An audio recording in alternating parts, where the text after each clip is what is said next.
Just talk about day one and how it went. Yeah, I think it went great. I don't know that many coaches stand here after day one and be like, "That was awful." But there were things that obviously these guys have been doing a lot on their own over the summer that we haven't seen. So what habits have they developed, and what do we have to break? Those are questions ultimately, when that football comes out. So a couple things forced in there today. I thought defense, did a really good job of flying around. I thought there were some, obviously some guys in the secondary that we didn't see in the spring making a bunch of plays, and I thought the D-line, those two areas were our areas we knew we needed to bulk up a little bit, and I thought those two, certainly showed up today. Did it look like they put in the work this summer? Do you feel like it was all good stuff that showed up today? Oh, yeah, definitely. I mean, we don't have pads on or anything yet, and the practice was an hour and 35, 40 minutes, so there wasn't like a ton of volume in there, but getting 4 huddles going and doing those things, I think really does push the stress on them, which is what we're trying to do physically, and I didn't really see, a whole lot in there. There's a couple hydration things where the 2 guys couldn't go because they weren't fully hydrated yet, so we just got to continue that education process, but other than that, I thought it was a really good day. What do you look for here early in camp without pads on, things like that? What are you looking for? What are you trying to kind of challenge these guys with? Well, this is the building block of what we're going to do and how we're going to practice. So the first time you make a play, that's your first interaction within, or your first reaction to making a play. The first time you don't make the play, that's the first moment where are their teammates showing up and uplifting them? Right? Are they celebrating the successes and then also finding the guys that don't make it? This is the building blocks, not only of our football program, but our emotional playbook as well when it comes down to it. And I think that is, that first interaction is the first one that's going to, start to become the norm from here on in. So I love looking at those things. I love seeing guys make mistakes and just how quickly do they rebound. And obviously the scheme, the football, that takes care of itself, but how safely do we practice as well? Because that's the next thing. You got 25 of these things, before that first game, or 24 before that first game, and how safely are you doing it? So you saw 2 periods where we took our helmets off and just actually went through like a physical drill, and a physical like inside run period without helmets on, just to make sure when we eventually do go, we know how to do it safely and properly. So truly the building blocks of how we practice, the building blocks of how we communicate, the building blocks of how we emotionally go through things, the building blocks of how we hydrate during practice, halftime during practice, TV timeouts, how we manage. Honestly, every single thing is what you're hoping for. This is the first day that sets a chain reaction and the rest of it in motion. So, I thought we did a nice job. You're so big on energy. That's a long-ass answer. You're so big on energy, enthusiasm, the effort. Was that all there today? Yeah, I think so. I think that don't forget now, there's a group of guys that have never practiced with us before. Right. So they're just trying to figure out where we're going next, So I think day one's always good. By day 3 and 4, I would expect it to be through the roof.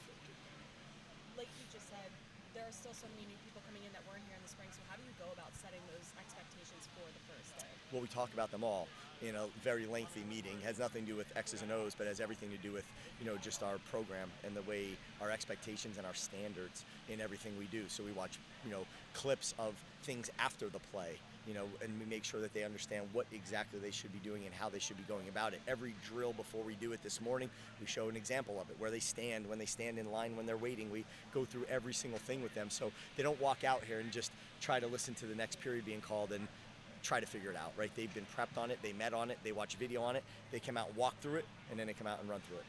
And even looking around right now, what is it as a coach when, you just went through a good practice and there's still guys out here trying to get a few extra passes in and catches? Yeah, well, I think our success will be in direct relation to what we do after we do what we're supposed to do, right? So they're supposed to practice, they're supposed to go through this up to that point in time, but what do they do after they do what they're supposed to do? That's ultimately the question, and that's what we're watching here. So the O-linemen are going to stretch. They're probably going to work on some combo things down there. They're going to do some other blitz pickup thing that they saw today on their own. The quarterbacks are going to stay and make whatever throws they didn't get because it wasn't on their script, or they're going to stay after and make a throw that they missed, right? They're going to work exchanges. The DBs everybody's going to do something else, and it's going to be really them doing it on their own. And that next 30, when practice is over, we call it the dirty 30 because they're using that next 30 to clean up, right, whatever mistakes might have happened during practice. So that extra 30 at the end here is really on them, and if their coaches want to see anything else.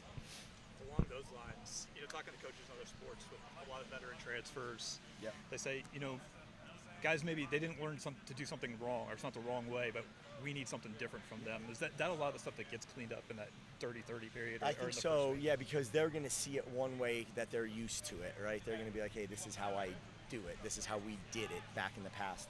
And I think that there's just different standards and expectations with every program. That's the thing, like we said before, 64 new guys. A bunch were here already, so they get it.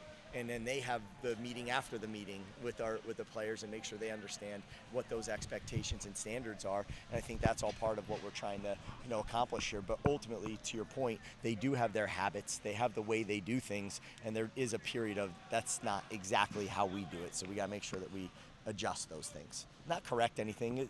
There's a million ways to do things. There's different ways to do things. We just got to make sure it fits within our standards. Get a chance to practice some of the new in-game communication this year, like the speakers and the helmets and the tablets and everything like that? Yeah, we're doing it there. We just did it. We just did it throughout today's practice, yeah.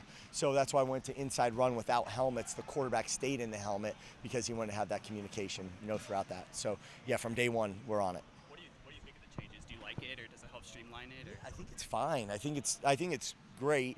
I think that defensively, it's a little different than offensively. There's a little more that goes into it defensively. Offensively, especially if you huddle at some point in time, that's when it comes in really, really handy. But I think the timing of when it turns off is the interesting part, because there could be communication going on right up to the snap sometimes. So I think there's a lot of benefit to it, especially with younger quarterbacks. There's a lot of benefit to it.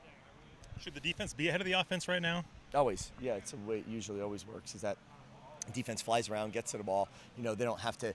They execute on sheer hustle right now. And I think that usually have an advantage when you get to the part where offense needs to click, the timing, the routes, who ran it, how many reps have I had with that exact guy at that depth, and is he a rotation shorter than the other guy or takes a little bit longer? Those are all the things that in time you begin to figure out. So yeah, there's a lot more that goes to the sort of synergy of an offense, where defense hustle and effort will get you a long way. Is this team pretty healthy right now? Very healthy right now. Yeah, very healthy. And a lot of guys back from surgeries that we didn't see throughout the spring, and that's really exciting too. Coach, as you go through practice, kind of on that injury point, how are you preparing each practice with the thought of dealing with injury as this goes on?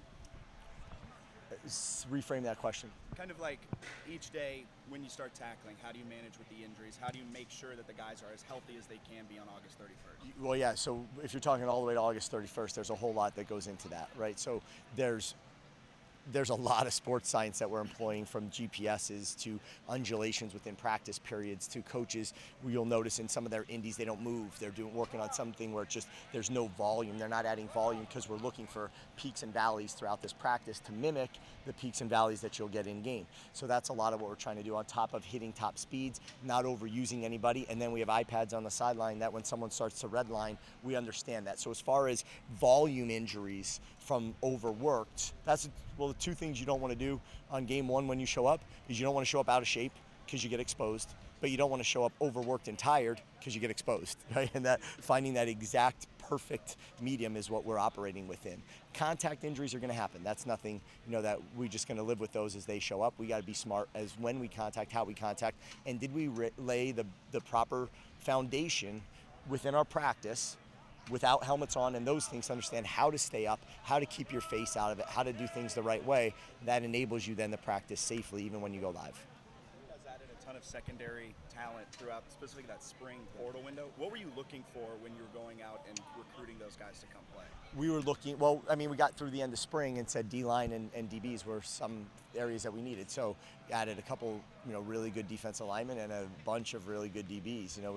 I think got 5 every single position plus another, so 2 corners, 2 safeties, a nickel, and then even another in there. And I think that was very important for us. And those guys certainly showed up today. And that's important just because of the depth we lost and the young guys that take a little bit more time. So these guys have played meaningful football snaps, and that's really important that we added that.